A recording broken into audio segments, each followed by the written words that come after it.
Will Gidman and James Fuller produced stunning spells of bowling to put Gloucestershire on top at the end of the first day of the LV County Championship match with Kent at Neville Road, an incredible day on which 16 wickets fell.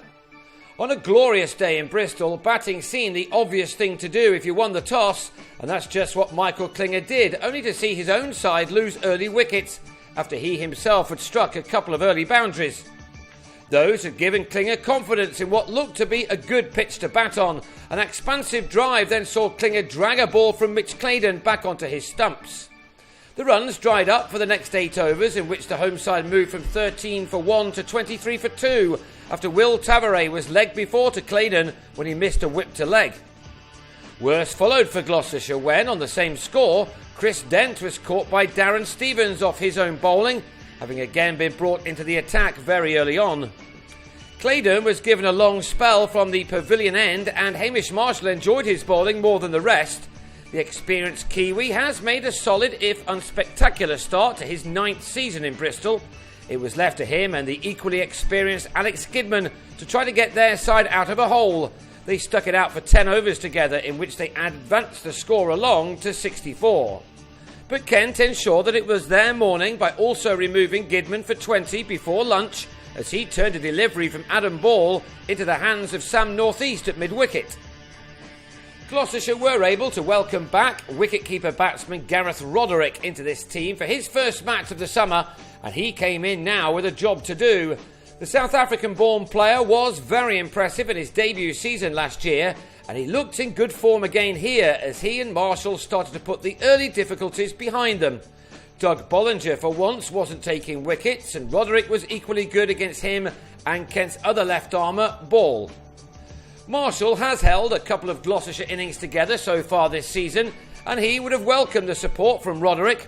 He used the cut shot well for his boundaries, as this pair added a handy 75 runs together for the 5th wicket, a partnership that lasted 18 overs. Marshall looked totally mystified when he was out, bowled by Adam Riley, who somehow got the ball through the batsman to hit the stumps.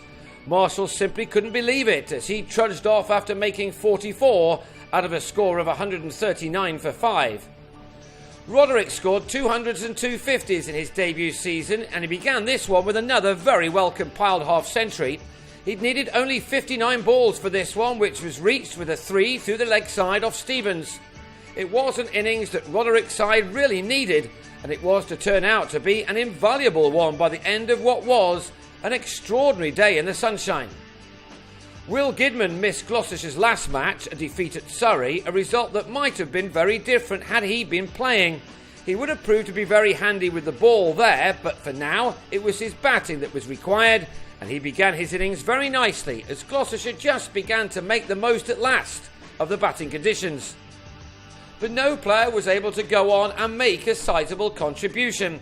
Roderick had advanced to 59 when he drove at Bollinger without getting to the pitch of the ball to edge to Stevens. If losing a batsman on song wasn't bad enough, then Gloucestershire lost Benny Howell in the worst possible circumstances just 3 overs later, as he reacted late to Will Gidman's call and was run out by Claydon for 8. The Gloucesters were back in a bit of bother on 190 for 7. Gidman was clearly upset by that incident, and he knew that he had to respond positively. He at least took the score past 200 for a first batting bonus point. But when he tried a similar shot off Riley straight after tea, he was bowled for 31. The Gloucestershire batsmen were not helping themselves with the mode of some of their dismissals. One thing they have done as a side all season, however, is score runs at the end of their innings, and this was to be no different. Both James Fuller and Tom Smith can certainly bat, and they needed to use their skills now to try to get as many runs as possible to at least get an average-looking total. In 5 overs, 25 more runs were added. Fuller is a man who likes to play his shots, and he was the next Gloucestershire player to get himself out as he uppercut a short ball from Bollinger to Northeast out in the deep. Fuller was another to leave feeling that he'd not completed his job. The last pair came together then with their side on 229 for 9, but Smith and Matt Taylor did at least get their team beyond 250 for a second bonus point. Smith then gloved a reverse sweep off Riley behind to go for 30, and Gloucestershire had been dismissed before the second new ball could be taken for what looked like a below par total of 252. No one could have expected what happened next. Rob Key's first ball from Fuller was nicked behind as Kent lost their first wicket to the third ball of their reply. To the 11th, Daniel Bell-Drummond was LBW to Will Gidman, and then to the fourth ball of the third over, North East was sensationally caught behind by Roderick via the inside edge. The catch of the season so far is worth looking at again.